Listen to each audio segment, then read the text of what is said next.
This is Report to Wyoming. In this podcast, I talk to real Wyoming people, where I hear their thoughts and ideas. Today, I got to talk to a mother and daughter, Sandra and Taylor Priesler, and they've just published their first book. They wrote it together. It's called The Ties That Divide. It's set in the heart of Regency, London, where the gulf between the opulent upper class and the squalid streets is as wide as the Thames.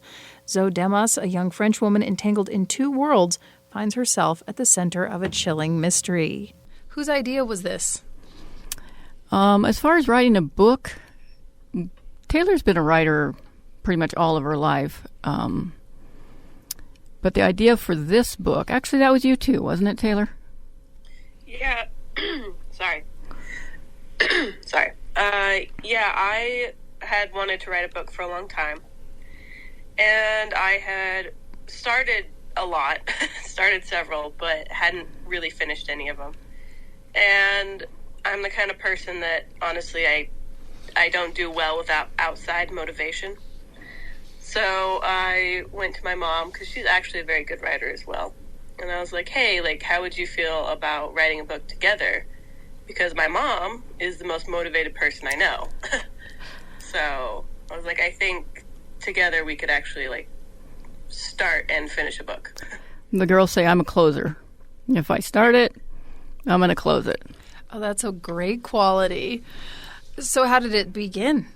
I mean, I guess I'm curious, how do you even start a project this big, process-wise? Is it like a map of sorts? I go back to English class. You could do a rough draft. What was your beginning? For us, it was more not any of those things. We just started brainstorming and talking about the kind of book we wanted. We had tried to write a book before a few years ago, and we just never could get it together. And this time, we thought we should write a book that is a genre that I love, which is historical mysteries. So I've read many, many historical mysteries, and as an art, I know what I like. I've never written a book, but our family are avid readers of books. So Taylor suggested we do it in that genre because I'm so familiar with it, and she too has read a number of those. Yeah. Not really her favorite genre, but definitely one that you have followed. I agree. And I think what we did first was we decided on characters. We started our world building with characters, and we started kind of fleshing that out and figuring out who we wanted to be our protagonists, and from there we kind of figured out how we wanted the story to go and what time period we wanted to set it in, and it sort of just filled in from there. Now, without giving too much away, I wonder if we can paint a picture for the reader of exactly what that setting is. Where does the book open? It's set in Regency, London, so it's in 1809 in London. And so that's a time period where there's a huge division of classes. There's a noble class, and then everyone else are pretty much poor and dying in the streets practically at that time period. And the people with money had a lot of money, and the people without money had no money. And so that sort of is part of the book. It's a mystery, so a murder occurs. A member of the more noble class wants to solve that mystery but has no real means to do that, so she enlists the help of someone from a lesser class. And from there, they gather kind of an eclectic group of people that they need to solve that mystery. How much research goes into bringing this thing to life? A lot. And that really is Taylor's strength. I am a good writer, and I can get words on a page. That's what I would tell Taylor. If this is right day, I am writing. Words are coming out. I'll edit it later, but we have a little word counter, on the program, and I'm like, very goal-driven. Thousands of words get on the page. Taylor, on her right days, tends to not put so many words on the page, but do extensive research, like, did they have gas lamps back then? Or were they oil lamps on the streets? Did people go around and light them? What did they wear to a ball? What did they call the garments that they wore? Did they have pets in their home? What kind of pets did they have? All those things play into our book. And so we wanted to be as accurate as possible. And Taylor does love research. I do. And you can take some creative liberties when you're writing, because obviously it is fiction. But we wanted it to sound authentic and to be as accurate as it could be. Okay. So I did do a lot of research. Yeah, 238 pages. That's a daunting task. As you were going along, did you have any hang-ups or what maybe some people call writer's block? We had a couple fights. I don't know if that counts. No. No, they weren't real. We had one major, I guess, block of like kind of the ending. We kind of got stuck on the ending where we had two different ideas of how we wanted it to end. How did you work through this? It took us a minute to figure that out.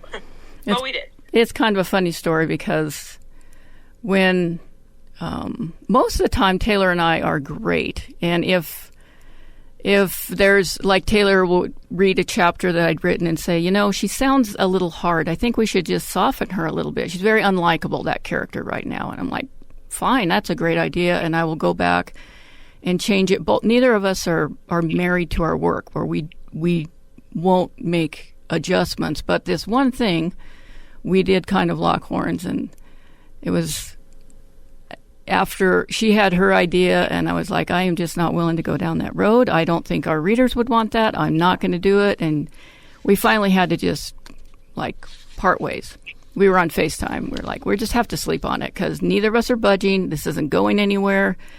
We'll have to sleep on it. And I hung up, and like 20 minutes later, Taylor called. It's like, I got it. She had talked to her roommate, and the roommate was like, have you ever thought of this? And that was it. It was a compromise between the two, and we just went on from there. But that's usually how it would. There was only like twice that happened where we were just at odds, and then in not very much time we could work it out. Was there anything that you both just fiercely agreed on? Like right away you knew that was going to be in the book? That's a good question. I think we both wanted a female protagonist, a strong female lead, and we both love character-driven books, and so that was really important to me. When I read a book, I'm like my mom. The dedication in there is to my mom because when she read a book, she was lost, and that was my whole life. Mom would get into a book and nothing else would matter, and that's showed me that time spent lost in a book was worthwhile time.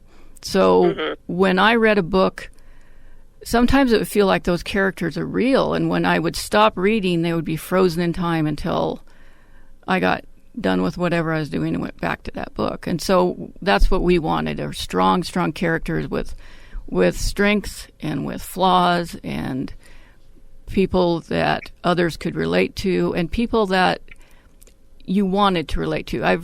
I think Taylor and I both started books where, you know, you're on chapter 3 and you don't care about any of these people. So it doesn't go anywhere. We wanted people to care about these. So I think that was probably our driving force, is that both of us wanted strong characters. Yeah, we wanted a character-driven story. There's a poet named Donald Murray who says that he's dead now. I think he came up during the 1940s, but he says that all writing, even if it's fiction, is autobiographical. What pieces, if you would agree with that, what pieces of this book come from you guys? From your beliefs, your core values? It might even be little mannerisms, things like that. Are there pieces of this book where we could see a little bit of Sandy or a little bit of Taylor? Go ahead. I was just going to say, I think we did. I don't know if we did it intentionally at first, but I think as I was reading through that first draft, kind of seeing like where we were at, I realized how much the theme of mothers and daughters and mothers and their children ran through it, and how important that was to the story. And I think that was very much reflected in our own relationship. Where not all the characters are exactly like one of us, but I do think that relationship and that dynamic and how important it is definitely made it into the book. That's exactly what I was going to say. There's a mother-child theme that is core to the story, and I think that came from us. How long did it take you to put this thing together from beginning to end? From the time we started until we published was a full year. That's not bad. That's not bad. And it took us a while to figure out the publishing end of it, which we found far more challenging than the writing end of it, actually. So I think it was probably 6 or 7 months that we were finished with our part of the book, but then, boy, it was just being in deep waters and not knowing how to swim, trying to figure out the whole path to publishing. Yeah, you've got a couple of choices, right? You can go through a publisher, a big agency, or self-publish, and there's pros and cons to both, right? So which one did you choose? Well, we kind of chose a middle ground, a secret third option, where it's we didn't go the conventional publishing way, mostly because we couldn't find a publisher to take our work. We'd like to say we didn't try, but in the end, no one took us. And then you can do it completely on your own, and Amazon makes that really easy. But there's so many parts to a book that you don't know what to do. So we found a publishing company that... It's an independent publisher. Right. That we hire up front to do certain things for us, but all royalties are now ours. So, but they helped us with formatting, with advertising. They turned us on to a cover artist, which we loved. We really love the artwork on the book. So they did things that we would have no idea how. For instance, they showed us how to register at the Library of Congress. If you ever want a book in a library, you have to register with the Library of Congress, and once it's published, you send them a book. It's in the Library of Congress. We didn't know how to do any of that. So much of that we paid for help, and they have kind of trained us along the way, so some of that we can do ourselves now. And then, as I said, they're just kind of work for hire, so now any royalties come back to us. Wow, okay. But it was a lot. It was still a lot. Sounds simple, just some of the parts that were on us is still a lot. But in the end, you have a really professional-looking book. All the typos are gone. The formatting's beautiful, where that's a whole thing in itself, where the chapters start in certain places. There aren't breaks in the words at the end of the lines. Everything lines up. It looks beautiful and professional, and we really wanted that, too. How does printing work? Sorry to cut you off, Taylor, but I'm curious, do you print X amount of copies and then put it on hold and see how many more you might need, or take a gamble on hundreds? How does that work? So the way we have it set up right now, we are mostly working through Amazon. So Amazon does a print on demand. So when somebody orders a printed book through them, they print it and send it to that person, which is nice. And then we also have our book uploaded on a platform called Ingram Spark. And that is where bigger publishing, like bigger box stores like Barnes & Noble or libraries and places, they could put in an order for a lot of books, printed books.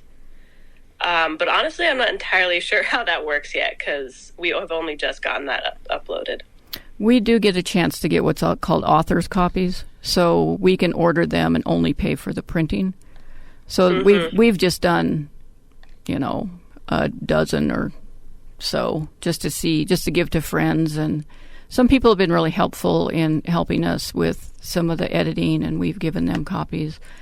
But that is nice that you don't have to end up with a bunch left over, or that's not really on us. Amazon takes care of that in a print to order. Right. I've met another writer who just has boxes and boxes of their books, and I thought, wow. Ideally, they're gone now. Or sold, I hope so, because that would be heartbreaking. Mm-hmm. And it was, that he was in a beginning phase, so you never know. But it's sort of an investment if you go that route. There's so many different ways to make a book happen. And she's right. This does look really, really neat. It's kind of like it looks like watercolor scene from the streets of London. There's a horse-drawn carriage, right? And then you've got is she a scullery maid? She's a maid, and that's actually the victim. Okay. We want the victim portrayed on our covers on each of our books, because it's actually a series. Our second book is due out in the fall. Okay, so are you guys busy just working, writing every day? We were, because my husband and I winter now in Phoenix, and Taylor lives in Phoenix, so that was very helpful, because we did get together and wrote that second book quite a lot faster than we wrote the first book, partly because all the world building a lot of it's already done. So we don't, and all the characters are introduced. We don't have to go through all that. We can, in fact, flesh out the characters, and in our mind, it might even be better. But we wrote it. That part is done. Now it's going to this part of being edited. It's being story edited as we speak, and then there'd be a bigger edit in the summer, and then to the publishing agency in the fall. So technically, at this point, we should start working on our third one. Oh, wow. Okay. And so that might be in the books. Pun intended, I guess. We haven't started the third one yet, but we know by this time with the series, in the first one, you lay breadcrumbs for the second one. People want to read it because now they want to know what happens with this thing you've brought up. And with the second one, we left breadcrumbs for the third one. So hopefully it's a little harder when we're in different places, but we do our writing on an app we can both access, and we FaceTime a lot. And it's actually, for me as a mom, to be working with my grown daughter on a regular basis is, to me, a huge privilege. It's been great. Taylor, what's been your favorite part about working on this? Well, I have also really loved working with my mom. We are very close.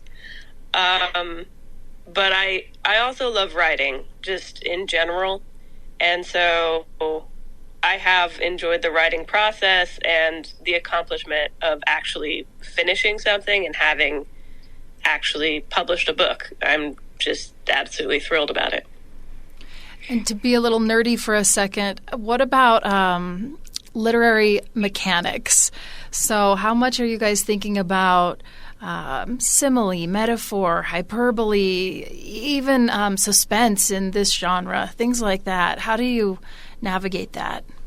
One of my fears when Taylor approached me was that we don't have any college courses or degrees or anything in writing, and I felt that meant that I don't think I can do it. I don't know if I can do it. I don't have any training in this. But as she said, we're both just good writers, and I think when you have a character-driven story and you're writing for that character, it just kind of is in your mind what they would say and how they would say it, and the poetry of writing kind of comes across in that. What would you say, Taylor? I agree. I think, I think my mom is she writes a lot more flowy. She uses more similes and metaphors and things like that just naturally. I think when I write, it tends to be more like the bare bones of like, this is what happened and this is the facts. And you definitely get the idea of it, but you get a lot more flavor from her writing. But sometimes hers can be a little bit more,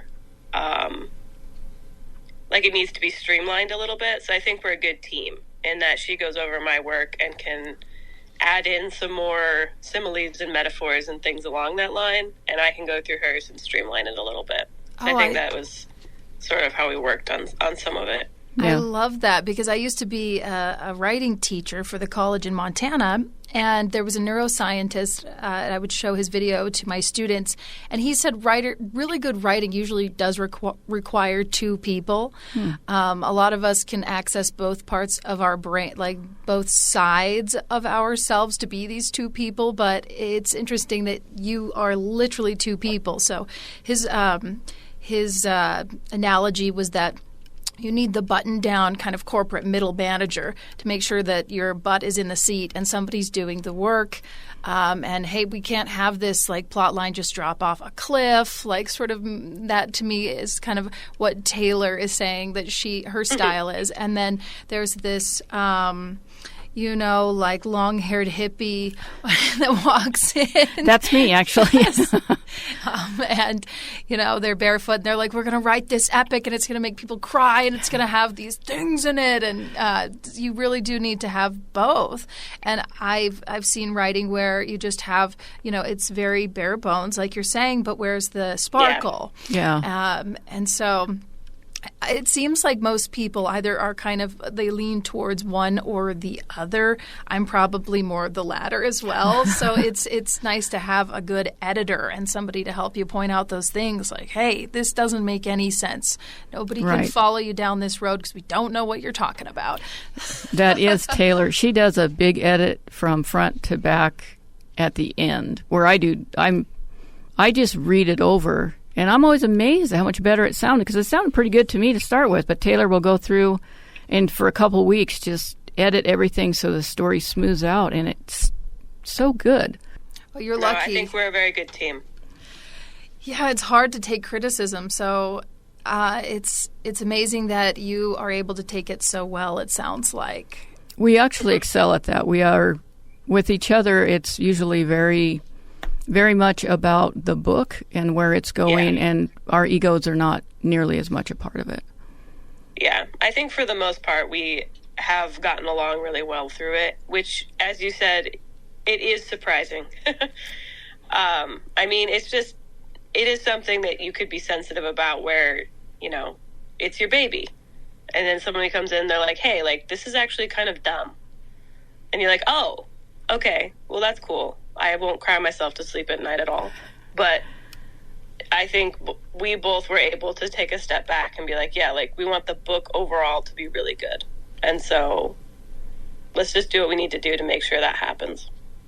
Stephen King says you have to kill your darlings. I don't know if he's right, but he seems to have some success in the fiction realm. He seems to be doing okay from the sounds of it. His book is about writing, or it's on writing. I can't remember. It's really good. So how much time of your day goes into this? Is this a full-time thing, or are you kind of figuring out how to write around other jobs?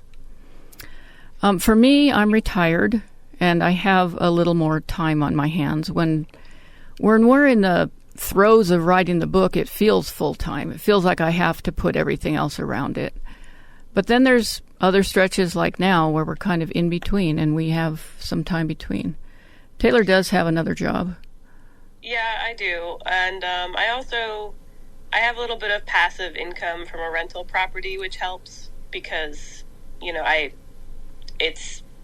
it's a job, but it's not something I'm doing 9 to 5. And then I do make money from another job as well. So it's something I would say I do part-time, writing. And I try to do it on the days when I'm doing it, I'm just writing. And the days when I'm not, I'm, making sure I make time for the other things in my life. And this always intrigues me. What does your writer's space look like? For me, I had, in this house, I have a room dedicated to writing. But when we're in Phoenix, I just write at the kitchen table. I like the space, though, because we'll print out, like, the character cards that we write with the pictures of our characters, and I tape them up all over the room so it's like they're in there with me. And we have a big map of 1800 London, and we'll put little flags on where our characters live and how they would travel from one place to another. And I love the visuals. I think that helps me. And there's no room for that for the place that we have in Phoenix. So, but by now I kind of know my people, so I don't need it quite as much. Yeah, I don't have a dedicated writing space. I just, I share my house with my sister and a roommate and a couple dogs who are about as disruptive as they can be. So I just write in my room. That's where I write. That's your writing space. Oh, yeah. I've written in bed many times. Taylor writes in bed as well. I've been in my office sometimes writing, and I go, you know what? I'm going home. Yeah. I'm still working, but I can crawl under the covers, and if it's a hard story, and sometimes that's a good thing, and sometimes it's distracting. But as the writer teacher in me, we would talk a lot about writer spaces and how to facilitate creativity. And are there things that you guys do or crutches you rely on to get your writing done? For me, caffeine's a big one.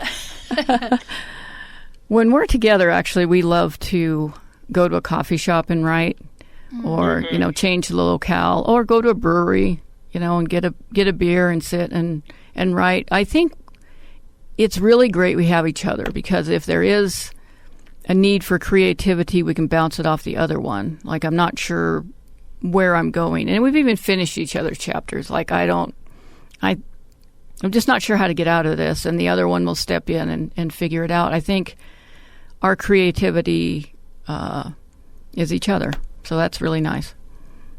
As far as word choice, that's interesting. It's like picking the right Legos for a tower you're building.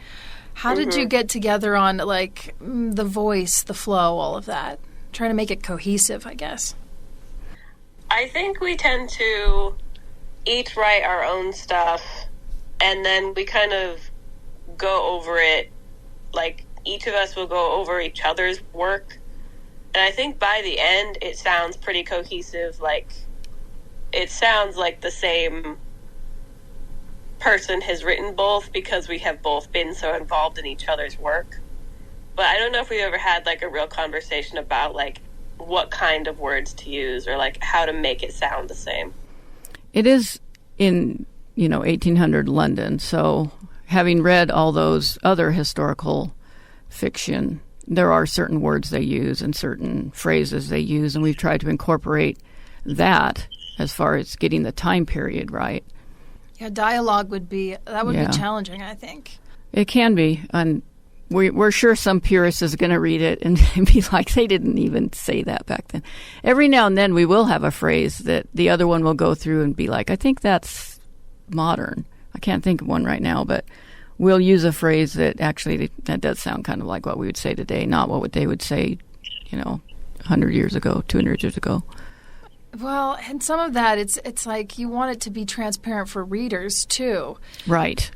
And you can often sometimes books will get too highbrow, I think.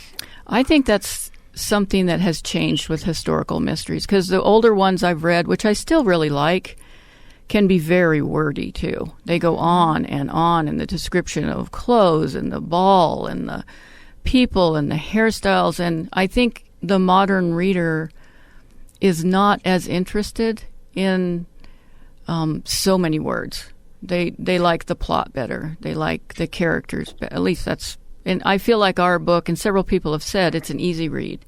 It's not too wordy. It's not too highbrow. It's easy to get through. And that's the kind of the reader we're looking for, is someone who just enjoys a good mystery and will enjoy the characters in this book. Agreed. When you're not writing, what are you guys doing? Besides working. Sorry, I'd asked you that kind of, but... Yeah. We really enjoy travel. We've traveled a lot. Even when the girls were young, we traveled a lot.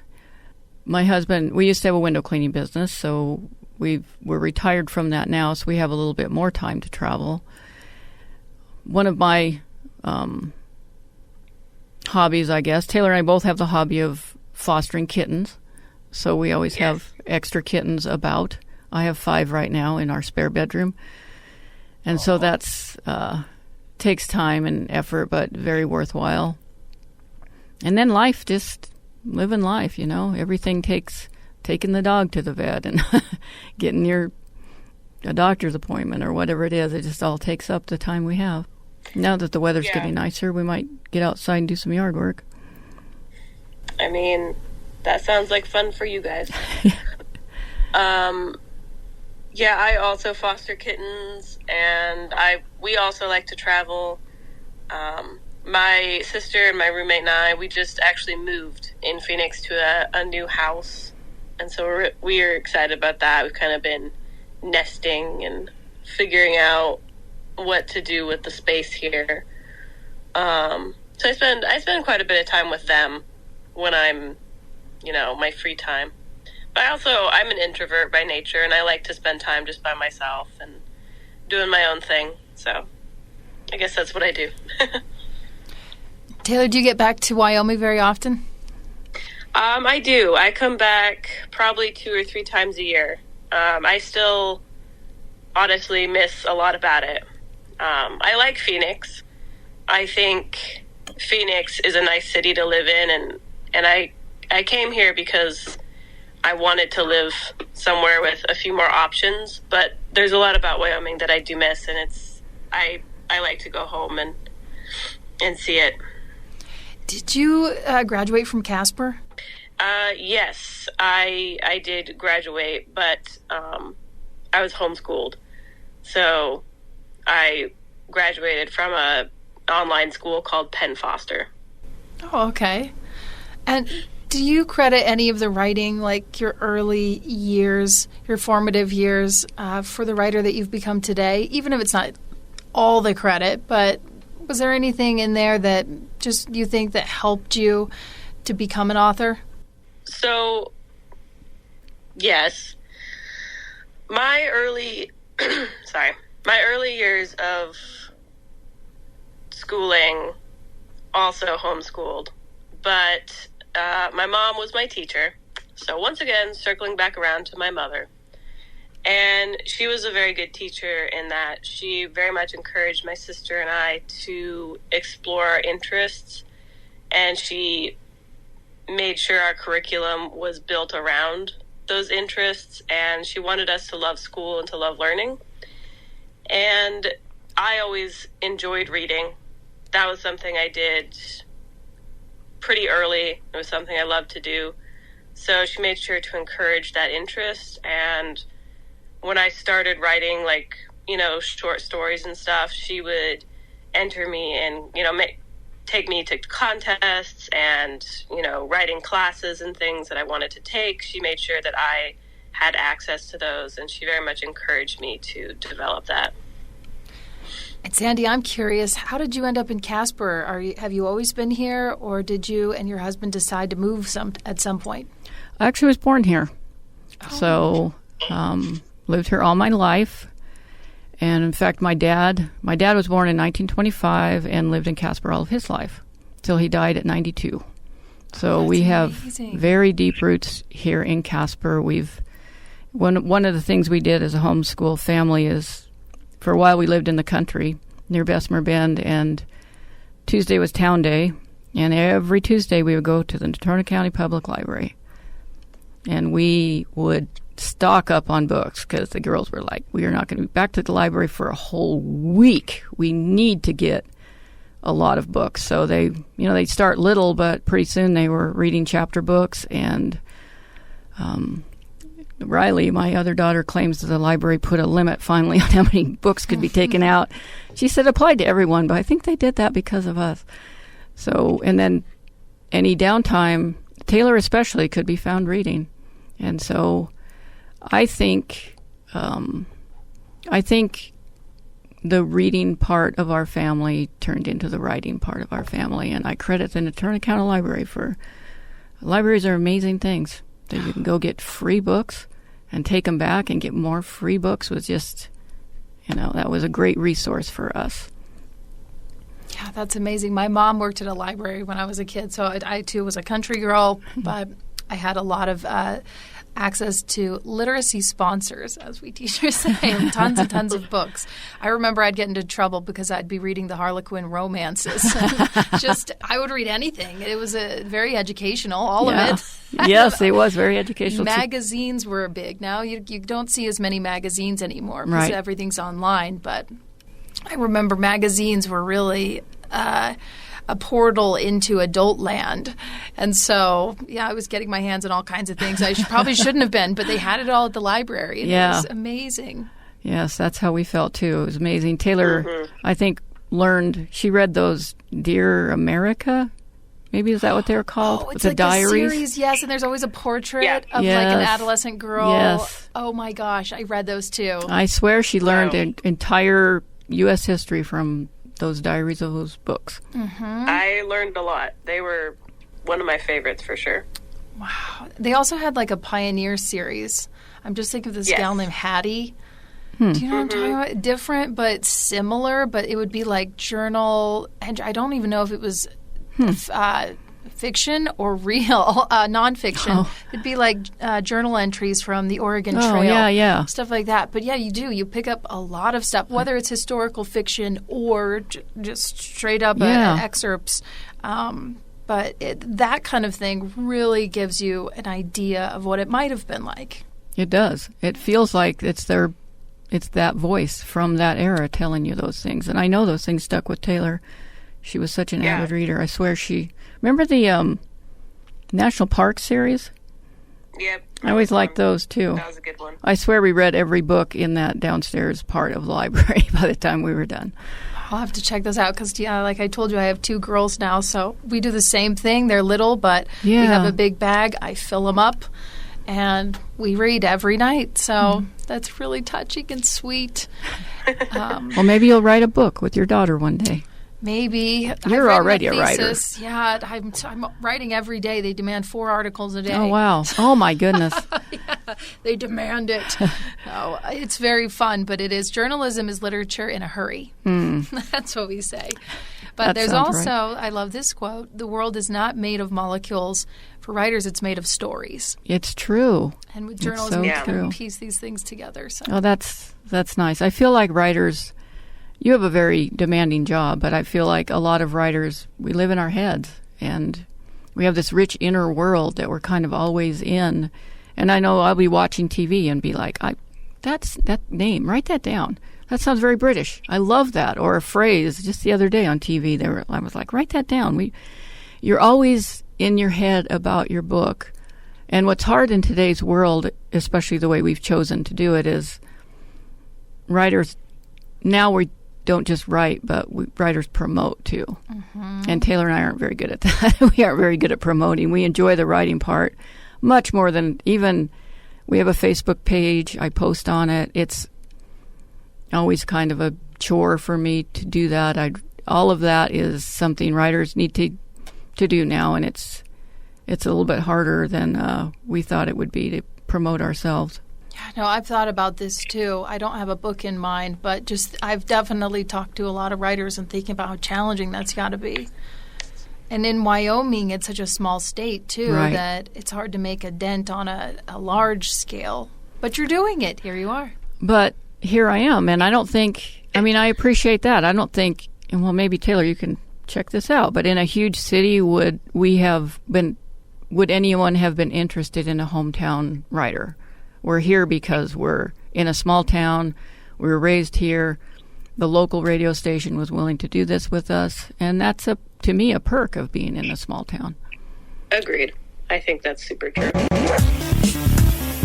This has been Report to Wyoming, presented in the public interest by Town Square Media.